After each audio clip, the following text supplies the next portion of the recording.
नमस्कार, न्यूज़र के खास कार्यक्रम आमना सामना में आपका स्वागत है। मैं हूं देवेंद्र कुशवाहा। एमपी के सीएम डॉक्टर मोहन यादव ने एक बार फिर प्रदेश के 17 धार्मिक नगरों में पूर्ण शराबबंदी को लेकर बयान दिया है। वहीं उनके इस बयान पर कांग्रेस ने सवाल खड़े किए हैं। कांग्रेस का कहना है कि सिर्फ धार्मिक स्थानों पर ही शराबबंदी क्यों, पूरे एमपी में क्यों नहीं। आज इसी बयानों पर करेंगे चर्चा, तो आइए शुरू करते हैं।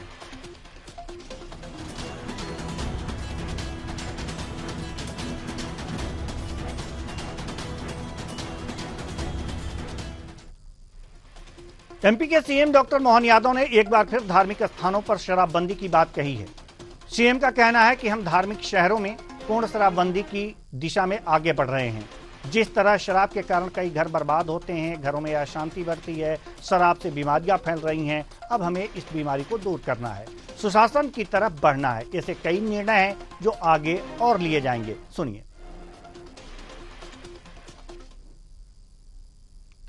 धार्मिक शहरों में हम शराबबंदी के एक बड़े निर्णय की तरफ बढ़ रहे हैं।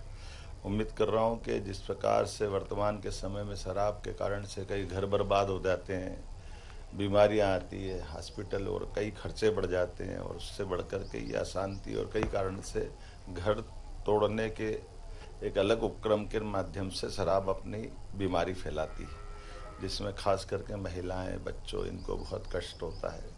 हम उम्मीद कर रहे हैं सुश्री प्रधानमंत्री के नेतृत्व में सुशासन की तरफ बढ़े, महिला, किसान, युवा, गरीब सबके जीवन में बेहतरी हो, और इसके कारण से ऐसे कई निर्णय हम करने वाले हैं जिस निर्णय के कारण से महाहिल्या की आज की 300वीं जयंती के अवसर पर होने वाली कैबिनेट सार्थक होगी। वहीं सीएम के इस बयान पर कांग्रेस का कहना है कि शराबबंदी सिर्फ धार्मिक स्थलों पर ही क्यों, पूरे जिले में, पूरे मध्य प्रदेश में लागू होनी चाहिए। सुनिए। देखिए, धार्मिक स्थानों की शुचिता के लिए कोई भी प्रयास होता है स्वागत योग्य, लेकिन क्या अकेला जो है शराब से ही सारी समस्या है क्या? आज पूरे मध्य प्रदेश में जो है त्राही माम मचा हुआ है। ये जो गुजरात से सूखा नशा आ रहा है, एमडी आ रही है, हीरोइन आ रही है, अफीम आ रही है, इसकी बंदिश क्यों नहीं लग रही? गांजा आ रहा है, चरस आ रही, इस पे भी रोक लगना चाहिए। सूखा नशा चलेगा और गीला नशा से जो है सनातन धर्म की हानि हो रही है, तो सोच ही गलत है ना। हमने मांग करी थी कि जो धार्मिक स्थल है उस जिलों में बंद होना चाहिए, लेकिन मुख्यमंत्री जी शायद निर्णय जिस प्रकार से करना चाह रहे हैं, तो आपने जिन भी धार्मिक स्थलों पे, लेकिन धार्मिक स्थलों पर शराब ऐसे भी नहीं बिकती है, उस जिले में शराब नहीं बिकना चाहिए। अगर आप नगर निगम सीमा है तो 4 किलोमीटर 5 किलोमीटर नगर सीमा खत्म हो जाएगी, नगर पालिका, नगर पंचायत क्षेत्र खत्म हो जाएगा, वहाँ दुकान खोल लेंगे। शिवराज जी ने पहले किया था कि नर्मदा किनारे शराब नहीं बिकेगी, लेकिन 200 मीटर के बाद, 300 मीटर के बाद शराब बिक रही। तो आपको निर्णय लेना है तो जनहित के अंदर, अगर आप देश की बात करते हो, सनातन धर्म की बात करते हैं, तो निश्चित तौर से इनको पूरे जिले में कराना चाहिए। और मैं तो ये कहना चाहता हूँ, जिले के साथ मध्य प्रदेश में होना चाहिए। मध्य प्रदेश में आप शराब से क्यों पैसा कमाना चाहते हो? तो शराबबंदी की बात, वास्तव में शराब शरीर और आत्मा को खराब करती है, यानी कि नष्ट करती है। ये वाक्य मैं नहीं, महात्मा गांधी ने कहा है। और वास्तव में जो शराब है उससे सरकार को आय भी होती है। अगर जो बात करें नई शराब नीति की, मध्य प्रदेश की, जो 2024-25 के लिए लागू की गई थी, तो उसमें 15% इजाफा हुआ था। और जो सरकारें हैं ना, उनको राजस्व जो मिलता है, जो आय होती है, वो शराब से ज्यादा होती है। ऐसे में शराबबंदी करना सरकार के लिए घाटे का सौदा होता है। जो जीएफएक्स है, अगर जो आप दिखाना चाहें तो जरूर दिखा दें कि किस तरह से जो नई शराब नीति मध्य प्रदेश के लिए जो बनी थी, उसमें किस तरह से इजाफा हुआ है साल दर साल। 2014-25 में जो राजस्व प्राप्त हुए थे, कंपोजिट शराब की दुकानों की संख्या जो है, हम आपको बता रहे हैं 3600, और इनको जब निष्पादित किया गया था समूहों में, तो 931 समूहों में इनको निष्पादित किया गया था। और इससे जो राजस्व प्राप्त हुए थे 13,914 करोड़ के राजस्व प्राप्त हुए थे। वित्त साल 2023-24 में ये जो आय थी वो 12,353 करोड़ रुपए की थी, यानी कि ज्यादा आय हुआ था। तो ये हमने आपको आय बताए हैं। अब हम चर्चा करेंगे अपने मेहमानों से। तो सबसे पहले आपको अपने मेहमानों से परिचय करा दें। हमारे साथ प्रियंका दुबे जी, प्रवक्ता बीजेपी, जुड़ चुकी हैं। बहुत बहुत स्वागत है आपका हमारे इस कार्यक्रम में। वरिष्ठ पत्रकार रियल द्विवेदी जी हमारे साथ जुड़ चुके हैं, आपका भी बहुत बहुत स्वागत है हमारे इस कार्यक्रम में। चर्चा की शुरुआत करें। कांग्रेस भी जुड़ेगी और उनकी भी राय, उनका भी पक्ष हम लेंगे, लेकिन उससे चर्चा की शुरुआत प्रियंका दुबे जी आपसे। वास्तव में शराबबंदी की जहां तक बात होती है, एक आदर्श स्थिति होती है। बिहार में शराबबंदी है, पूर्ण बिहार में शराबबंदी है, लेकिन उससे नुकसान भी होता है सरकार को। जो सीएम मोहन यादव कह रहे हैं कि धार्मिक स्थानों पर शराबबंदी होगी, कांग्रेस का कहना है कि पूरे जिले में हो जाए, पूरे मध्य प्रदेश में हो जाए, अच्छी स्थिति है। शराब तो वैसे भी खराब करती है शरीर को, आत्मा को, तो ये हो जाए। क्या लगता है आपको कि आपकी जो सरकार है, बीजेपी की जो सरकार है, वो शराबबंदी करेगी, पूर्ण कांग्रेस की इस मांग को मानेगी? हाँ, नमस्कार। देवेंद्र भाई साहब, वैसे ये विषय जितना राजनीतिक है उससे कई गुना ज़्यादा सामाजिक विषय मुझे नजर आता है। तो उस पर हम सामाजिक चर्चा करें तो मेरे ख्याल से ज़्यादा बेहतर है। ऐतिहासिक हमारी जो सांस्कृतिक नगरियां हैं और जो हमारी धार्मिक स्थल, अध्यात्म के केंद्र हैं, वैसे भी वो पूर्ण तौर पे नशा मुक्त हों और हम वहां पर जाकर के जो सकारात्मक ऊर्जा ग्रहण करना चाहते हैं उसे ग्रहण करें, वो अति उत्तम होगा। रही बात शराब हो या किसी भी प्रकार का नशा हो जो समाज के ऊपर हमेशा एक नकारात्मक प्रभाव डालता है, तो शहना शहना जैसे हमारे माननीय मुख्यमंत्री जी ने कहा है कि ये प्रथम चरण है शराबबंदी का, जिसमें 17 जो नगर परिषद और नगर हैं उनमें बंद की गई है ये प्रयोग के तौर पे, परंतु इसकी भी अपनी एक चुनौतियां होंगी जिसके लिए भी सरकार अलग अलग तरीके से स्टेप बाय स्टेप कार्य करेगी।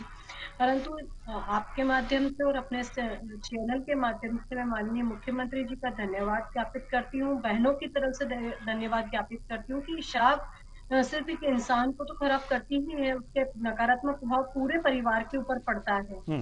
तो नशा किसी भी प्रकार का हो, वैसे तो उसे दूर ही रहना चाहिए, उसके सेवन से दूर ही रहना चाहिए, परंतु सरकार की तरफ से ये पहल की गई है तो ये और भी जरूरी हो जाता है कि सभी लोग जनमानस उसमें सकारात्मक तौर पे साथ में आए और उसमें सरकार की सहायता करें। तो ये जिस प्रकार से बंद किया गया है आध्यात्मिक नगरियों, धार्मिक नगरियों, सांस्कृतिक तौर पर, ऐतिहासिक तौर पर, और मैं इसका स्वागत करती हूँ और सभी लोगों से आग्रह करती हूँ कि जिस प्रकार से सरकार ने इनिशिएटिव लिया है हम भी बढ़ चढ़ कर इसमें उनका सहयोगी बने। जी, हमारे साथ सिद्धार्थ सिंह जी राजावत, प्रवक्ता कांग्रेस, हमारे साथ जुड़ चुके हैं। बहुत बहुत स्वागत है आपका हमारे इस कार्यक्रम में। जी सिद्धार्थ जी, सवाल शराबबंदी का है, ये सुनने में बड़ा अच्छा लगता है और सीएम मोहन यादव ने कहा है कि चरणबद्ध तरीके से इस पर फैसला लिया जाएगा, धीरे धीरे इस बीमारी को दूर किया जाएगा। अच्छी बात है, धीरे धीरे ही सही फैसला लिया जाएगा, पूर्ण शराबबंदी भी हो सकती है, तो इसकी तो सराहना करनी चाहिए आप लोगों को। है पर प्रश्न ये है, मैं आपके माध्यम से ये पूछना चाहता हूँ माननीय मुख्यमंत्री जी से, आज 52 जिले थे, 52 से 55 जिले हो गए हैं और 55 जिले में 27 जिले ऐसे हैं जिसमें कहीं ना कहीं हमारे जो प्रदेश के मुख्यमंत्री हैं उनके अनुयायी या उनके कहीं ना कहीं रिश्तेदार शराबों के ठेके चला रहे हैं। तो क्या ये शपथ पत्र देंगे वो, क्या ये शपथ लेते हैं कि आज के बाद कोई भी भारतीय जनता पार्टी का नेता इन जगहों पे शराब परोसेगा नहीं और अपने होटलों में शराब नहीं पिलाएगा, और अपने जितने भी भारतीय जनता पार्टी के नेता हैं जिनके होटल में, चाहे नरोत्तम मिश्रा हो, चाहे बड़े बड़े दिग्गज हो, जितने भी जिनके होटल हैं, चाहे गोविंद राजपूत हो, चाहे आपके भूपेंद्र सिंह हो, सबके होटल हैं, तो अपने होटलों में पहले शुरुआत करें। कांग्रेस सदैव इसका स्वागत करती है और आपको मैं एक बात बताना चाहता हूँ, इतिहास में जाकर 1960 में जब पहले मुख्यमंत्री गुजरात के बने थे, जो महात्मा गांधी जी के डॉक्टर थे, सर्वप्रथम उन्होंने 1960 में शराबबंदी की थी और निरंतर कांग्रेस पार्टी उसका आज भी निर्वाह कर रही है। तो क्या भारतीय जनता पार्टी इस बात का निर्वाह करेगी? और मैं एक बात और पूछना चाहता हूँ, क्या उज्जैन के अंदर शराबबंदी की है तो जो वहां पे जो भैरव बाबा हैं जहाँ पे शराब चढ़ाई जाती है, उसका क्या प्रावधान है, उसके लिए क्या करेंगे। और इससे पूर्व मुख्यमंत्री शिवराज सिंह चौहान जी थे और उन्होंने नर्मदा के चारों तरफ जहाँ नर्मदा परिक्रमा होती है उस पर सब पे शराबबंदी की थी। क्या रहा उसका, क्या ढाबों में अवैध शराब नहीं बिकती। और तीसरी बात मैं आपके माध्यम से पूछना चाहता हूँ भारतीय जनता पार्टी के प्रवक्ता से कि क्या जो 3,500 दुकानें थी उनको कंपोजिट करके 7,000 दुकानें कर दी गई और एक समय पे पूर्व मुख्यमंत्री उमा भारती जी पत्थर फेंक रही थी शराब की दुकान पे, तो आपने आते बंद कर दिए। उस आते का इतना बड़ा असर पड़ा कि आज जो लेबर क्लास है वो रोड पे बैठ के शराब पी रही है। इसके लिए उन्होंने क्या प्रावधान किया है, तो ये मैं पूछना चाहता हूँ आपके माध्यम से। जी, इसका जवाब तो प्रियंका जी ही देंगी, लेकिन अभी नहीं। अभी हम रुख करेंगे एल द्विवेदी जी की तरफ और जवाब तैयार रखिएगा प्रियंका जी, क्योंकि बहुत ही सटीक प्रश्न राजावत जी ने किया है। अच्छा लगा आपका प्रश्न, उत्तर आपको देना है प्रियंका जी, लेकिन एल द्विवेदी जी हम आपके पास आना चाहते हैं। अगर शराबबंदी की बात हो रही है और धार्मिक स्थलों पर शराबबंदी की बात हो रही है, तो धार्मिक स्थल पर तो प्रसाद मिलते हैं, शराब तो मिलती नहीं है। तो पहले से ही वहाँ शराब नहीं होती है, तो फिर वहाँ बंदी करने का क्या औचित्य है। और जब कांग्रेस ये कह रही है कि नहीं जिले में बंद होना चाहिए, पूरे मध्य प्रदेश में बंद होना चाहिए, तो ये होना चाहिए। नहीं पूरे मध्य प्रदेश में एक साथ बंद हो रहा है तो जिले में तो बंद हो ही जाना चाहिए। क्या लगता है एल द्विवेदी साहब?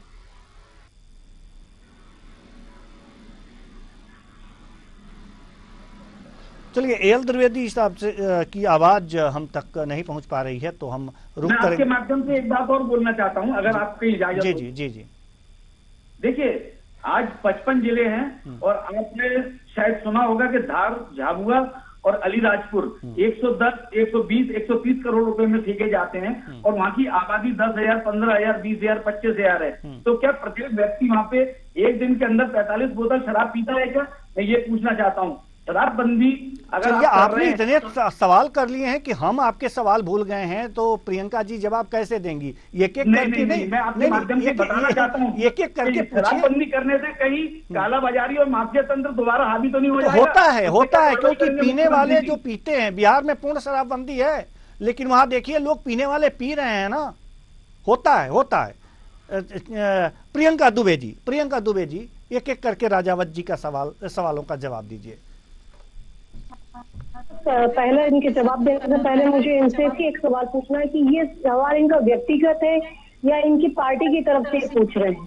पहले कंफर्म करवा दीजिए, फिर मैं जवाब जरूर दे दूंगी। नहीं, देखिए जो सवाल होते हैं, हम पार्टी के प्रवक्ता को बुलाए हैं, किसी व्यक्ति विशेष को नहीं, तो पार्टी के ही सवाल होंगे और पार्टी का ही पक्ष रखने के लिए आप लोग आए हैं, इसमें पूछने की बात नहीं है। कारण मुझे इसका भी जवाब इसलिए मुझे पूछना पड़ा क्योंकि माननीय मुख्यमंत्री, पूर्व मुख्यमंत्री कमलनाथ जी ने खुद ने ही लाइसेंस पॉलिसी को डिलाइट किया था और तो और बहनों के लिए अलग से आहते तैयार करने की कोशिश करी थी। पर्यटन को बढ़ावा देने के लिए साथ ही साथ शराब के बेचने के लिए वहां की लाइसेंस पॉलिसी को डिलाइट किया था। मात्र 25 कमरे की होटल में 10 को वातानुकूलित करके बाकी 15 कमरों के हिसाब से प्रथम तल पे दारू के ठेके और लाइसेंस दिए गए थे और उनके ऊपर दारू की दुकानें खुलवाई गई थी। ये एक, अगर हम मध्य प्रदेश की चर्चा करते हैं तो वहां पर इन्होंने नियम निकाला। इन्होंने ये कहा था कि बहनों को सहूलियत से शराब उपलब्ध हो सके, अच्छे ब्रांड्स तक उसके तय कर दिए गए थे, वाइन के अलग अलग ब्रांड्स तय किए गए थे। तो माननीय कमलनाथ जी और इनके जो आबकारी मंत्री उस समय थे राठौड़ जी, राठौड़, उन्होंने ये कहा था कि हम शराब बेच करके गरीबों का कल्याण करेंगे। तो इनके पार्टी के एक नेता ने तो 19 में जो इनके 18 महीने की सरकार आई थी, जिसमें शराब की नीतियों में परिवर्तन किए, शराब बेचने को आसानी उपलब्ध कराई, इन्होंने ये तक कहा कि 7 दिन में अगर लाइसेंस रिन्यू नहीं किया जाता तो 8वें दिन ऑटोमेटिक रिन्यू भी माना जाएगा। तो इनकी शराब के और बाबूलाल चंदेल जी के शराब पे धुत होकर के आपने टिप्पणी करी थी, सुनिए वो वीडियो। तो इनके नेताओं की रीति नीति क्या है? इनके पार्टी के मुख्यमंत्री जो कुछ वरिष्ठ, इनसे कई गुना वरिष्ठ जो बैठे उनसे काफी वरिष्ठ है, ये मध्य प्रदेश की बात है। इसके अलावा हम छत्तीसगढ़ में जाते हैं, वहाँ तो डिलीवरी बॉय तक नियुक्त किए गए थे ताकि जिससे सभी के साथ में घर घर शराब की डिलीवरी हो सके। तो जो इनकी पार्टी का मंशा है वो शराब को लेकर अलग है, और हमारे जो भाई चिंता कर रहे हैं वो सामाजिक विषय पे बिल्कुल सही है। तो मैं जवाब किसे दे रही हूँ, क्या देना चाहिए मुझे, इसमें मैं थोड़ा असमंजस में हूँ। इसलिए मैंने ये सवाल पूछा था कि ये सवाल सिद्धार्थ भाई साहब का है या कांग्रेस के प्रवक्ता का है। तो कांग्रेस के प्रवक्ता पहले कांग्रेस के वरिष्ठ नेता की कंफर्म करे कि उनकी खराब नीतियों को लेकर के राय क्या है और वो क्या इस निर्णय के साथ में है या इसके विरोध में। चलिए, तो पहले ही अपने पार्टी में बैठ के निरीक्षण करें, फिर हमसे सवाल करने आए। जी राजावत जी आप जवाब तैयार रखिएगा। और अभी तक हम कोई भी कमेंट एल द्विवेदी साहब से नहीं ले पाए, तो हम एल द्विवेदी जी के पास जा रहे हैं और आप प्रियंका दुबे जी के जो सवाल हैं उसके जवाब तैयार रखिएगा। एल द्विवेदी जी, जैसा कि मैंने आपसे सवाल किया था, आपको शायद सवाल याद भी हो, थोड़ा सा उसमें हम और कुछ जोड़ दे रहे हैं कि जो धार्मिक स्थल होते हैं, जी आ रही है आपकी आवाज़, जो धार्मिक स्थल होते हैं अक्सर वहाँ प्रसाद मिलते हैं, वहाँ शराब नहीं बेची जाती। तो शराब जो धार्मिक स्थल हैं उनसे कितनी दूरी पर शराब बेचने की ये तैयारी की जा रही है, और अगर दूरी पे जिनको पीना है वो 2-3 किलोमीटर दूरी पे जाके शराब खरीद के पी ही लेंगे, तो फिर इस बंदी से मतलब क्या है। और दूसरी बात, राजावत जी ये कह रहे हैं कि भैरवनाथ जी को शराब ही चढ़ाया जाता है, तो ऐसे में अगर जो भैरव मंदिर है उस पे अगर जो शराब बंदी होगी तो उनको क्या चढ़ाया जाएगा। कई सवाल जी। देखिए, मैं आपको बताऊं कि आपने एक अच्छा प्रश्न किया कि जिस प्रकार से धार्मिक स्थान है वहां पर पूर्ण शराबबंदी होना ही चाहिए। निश्चित तौर पर इससे सामाजिक समरसता खराब होती है, बढ़ते हैं श्रेणी में नए युवा जो है वह कहीं ना कहीं नशे के प्रति उनका लगाव बढ़ता है, तो ये सब पर कहीं ना कहीं अंकुश लगना अति आवश्यक है। दूसरी ओर जो आपने प्रश्न किया कि जैसे जिस प्रकार से भैरव मंदिर है वहां पर उनका प्रसाद ही शराब को बताया गया है, तो निश्चित तौर पर देखिए हर चीज का एक परिपाटी होती है। अगर चाहे तो उसका एक दूसरा रूप के आधार पर भी वह उसको भोग लगा सकते हैं, या फिर एक सीमित दायरे से वह उसको वहां पर भोग लगाकर उस मंदिर में उपयोग कर सकते हैं, और नहीं भी है तो उसका दूसरा भी कोई उपयोग, क्योंकि विधि विधान से कई भाग रहते हैं। जैसे बोलते हैं कि अगर सच्चे मन से किसी से प्रार्थना भी करते तो स्वीकार करते हैं जी। तो ऐसा कोई प्रावधान नहीं है कि जानबूझ के आप वो कार्य करें जिससे समाज में नुकसान हो। दूसरी ओर जो पूर्ण शराबबंदी की आप बात कर रहे हैं, मैं निश्चित तौर पर पूर्ण शराबबंदी होना ही चाहिए, क्योंकि इसमें कहीं ना कहीं अपराध का जो ग्राफ है मध्य प्रदेश में वह लगातार दिन प्रतिदिन बढ़ता चला जा रहा है।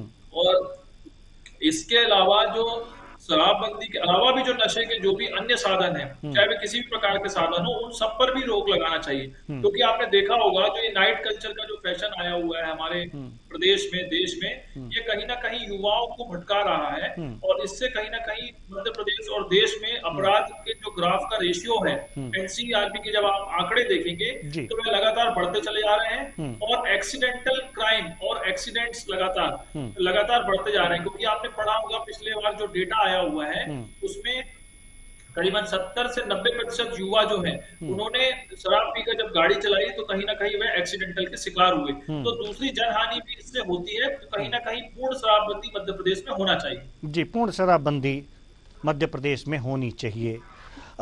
सिद्धार्थ सिंह राजावत जी, हम आपके पास आना चाहेंगे और अब हम चाहेंगे कि आप प्रियंका दुबे जी के प्रश्नों का जवाब दे दें। हेलो जी सुन नहीं पाया, क्या बोले आप? प्रियंका दुबे जी ने आपसे प्रश्न किए थे, उसका जवाब। प्रियंका दुबे जी ने प्रश्न किए थे, माननीय पूर्व मुख्यमंत्री कमलनाथ जी के बारे में बोला था, स्वर्गीय ब्रजेंद्र सिंह राठौर जी के बारे में बोला था जो उस समय पे आबकारी मिनिस्टर थे। तो मैं आपको बता दूं कि एक जनहित एक योजना बनाई थी जिसमें समूह के सुझाव मांगे गए थे। जो सुझाव आए थे उन सुझावों पे कैबिनेट के अंदर प्रस्ताव रखा गया था, और जब कैबिनेट के अंदर हमारे विधायक और मंत्रियों ने उस प्रस्ताव को अस्वीकार कर दिया था तो वो नीति हम लोगों ने लागू नहीं की थी। पर भारतीय जनता पार्टी और कांग्रेस की करनी और कथनी में बहुत फर्क है।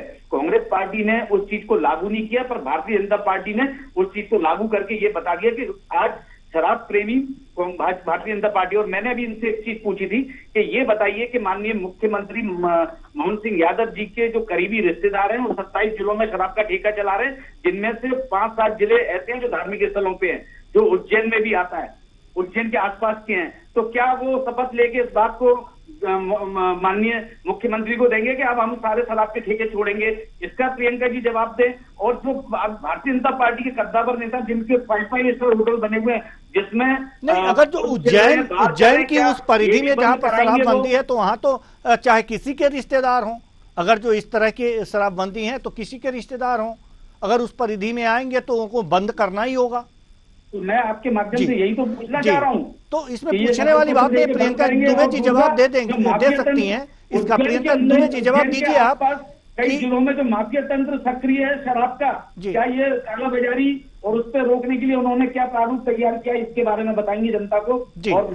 जल्दी से लेकिन एक सवाल और है, हमारा भी है सिद्धार्थ जी, हमारा भी एक सवाल है प्रियंका दुबे जी से कि सिर्फ शराबबंदी ही नहीं, जो कांग्रेस के मुख्य प्रवक्ता हैं भूपेंद्र गुप्ता जी, उन्होंने एक सवाल किया है कि सिर्फ शराबबंदी से ही काम नहीं चलेगा, सिर्फ शराबबंदी और जो सूखा नशा होता है डोडा चूरा वगैरह वगैरह, क्या इसकी भी बंदी, इस पर भी प्रतिबंध लगेगा? गुजरात से सबसे ज्यादा सूखा नशा आ रहा है जी, इसमें आ रही है। ठीक है, प्रियंका दुबे जी जवाब दे रही है, प्रियंका दुबे जी जवाब दे रही है जी। समस्या देवेंद्र भाई साहब यही तो है कि जो याद करके आए हैं जल्दी जल्दी बोलना है, कहीं भूल ना जाए, समस्या यही आ जाती है। मैं वही कह रही हूँ कि जो नियम बनाए गए हैं, माननीय मुख्यमंत्री जी ने जब इनिशिएटिव लिया है कि इन परिधि में इन 17 जगह पर नगर परिषदों में शराब बंद की जाएगी, अतः बंद ही की जाएगी। उन्होंने बंद कहा, स्थापित शब्द भी इस्तेमाल नहीं किया कि कहीं और शिफ्ट की जाएंगी, बंद अर्थात बंद। स्वास्थ्य के साथ में किसी प्रकार का समझौता नहीं किया जाएगा। और ये हमने कई बार इन मौकों पे देखा है कि माननीय हमारे जो मुख्यमंत्री जी हैं, इस तरह से करप्शन के ऊपर लाठी चलाने के लिए जितने बैरियर्स थे सारे बंद कर दिए गए, मतलब बंद कर दिए गए। शराबबंदी है मतलब बंद ही की जाएगी, उसके ऊपर कोई आपके माध्यम से बात और पूछूंगा। पूर्व मुख्यमंत्री माननीय शिवराज सिंह चौहान जी भी नर्मदा के चारों तरफ शराबबंदी की थी, उसका क्या हुआ? क्या जागरण में आप साथ आएंगे? क्या नशा मुक्ति अभियान में आप साथ रहेंगे? क्या जो सख्ती से जो शराबबंदी की जाएगी इसमें कांग्रेस हमारे साथ चलेगी? आप सवाल कर रहे हैं, बिल्कुल करिए, परंतु ये सामाजिक विषय है, इसमें इनिशिएटिव सत्ता के साथ में, सरकार के साथ में, आपको जनता को भी साथ में आना पड़ेगा और विपक्ष को भी साथ में आना पड़ेगा। आप सवाल करिए, ये आपका धर्म है। परंतु जो आपके खुद के पूर्व मुख्यमंत्री है, आपके जो लाइसेंस बांटते रहे, कवासी रखूंगा जी डिलीवरी बॉयों की नियुक्ति करते रहे, तो पहले आप अपनी पार्टी के पदाधिकारियों से तो पूछिए कि वो क्या चाहते हैं, शराब बंद होना चाहिए या घर घर बांटी जानी चाहिए? पहले आप अपना विजन। सर्वप्रथम इस देश की आजादी के बाद सर्वप्रथम कांग्रेस पार्टी ऐसी पार्टी थी जिसने गुजरात के 1 मई को जिस दिन स्थापना दिवस था और हमारे मुख्यमंत्री मेहता जी, उन्होंने सर्वप्रथम मध्य गुजरात से शराबबंदी की थी। ये तरीके से तैयारी कर ली थी, बहनों को शराब बांटने की तैयारी कर ली थी, उनके घर तक शराब पहुंचाने की तैयारी कर ली थी। तो आप लोग कथनी करने का भेद भाजपा को ना समझाएं तो बेहतर होगा। चलिए ठीक है। एल द्विवेदी जी, हम आपके पास आना चाहते हैं। एल द्विवेदी जी, सवाल यहाँ पर यह है कि धीरे धीरे शराबबंदी की ओर मध्य प्रदेश जाएगा, ऐसा सीएम डॉक्टर मोहन यादव के जो वक्तव्य हैं, जो बयान हैं, उससे लगता है। चरणबद्ध वो बंद करेंगे, तो इससे जो राजस्व हानि होगी सरकार उसकी पूर्ति कहां से करेगी? एक तो वैसे ही मध्य प्रदेश पर कर्जे हैं। देखिए, अगर शराबबंदी करना है तो चरणबद्ध तरीके से नहीं, इसको पूर्ण शराबबंदी आप तत्काल प्रभाव से भी लागू कर सकते हैं। मध्य प्रदेश में किसी भी प्रकार का किसी भी स्टैंड आप ले सकते हैं, क्योंकि मुख्यमंत्री अगर मोहन यादव जी संवेदनशील है तो तत्काल प्रभाव से पूर्ण शराबबंदी भी कर दें, कोई इसमें प्रॉब्लम वाली बात नहीं है। दूसरा प्रश्न जो आपका था कि राजस्व कैसे प्राप्त होगा, तो राजस्व प्राप्त करने के लिए देवेंद्र जी मध्य प्रदेश में अन्य आय के कई साधन होते हैं, और अन्य प्रदेश भी आप देखिए कि कई ऐसे प्रदेश हैं जो बिना कर्जे के चल रहे हैं। उनके कई उदाहरण है देश में जो बिना कर्जे के प्रदेश चल रहे हैं और वे मध्य प्रदेश से अच्छा ग्रो कर रहे हैं। और मध्य प्रदेश में तो खनिज साधन, वन विभाग और ऐसे कई राजस्व के स्रोत हैं जिससे कहीं ना कहीं राजस्व की जो हानि इसके माध्यम से होगी वो आप कहीं ना कहीं दूसरी ओर से भरपाई उसकी कर सकते हैं। तो ऐसा नहीं है कि शराब से ही जो राजस्व हमें प्राप्त होता है वही राजस्व से ही सरकारें चलेंगी या उसी से ही डेवलपमेंट होंगे। मध्य प्रदेश एक संपन्न राज्य है, कृषि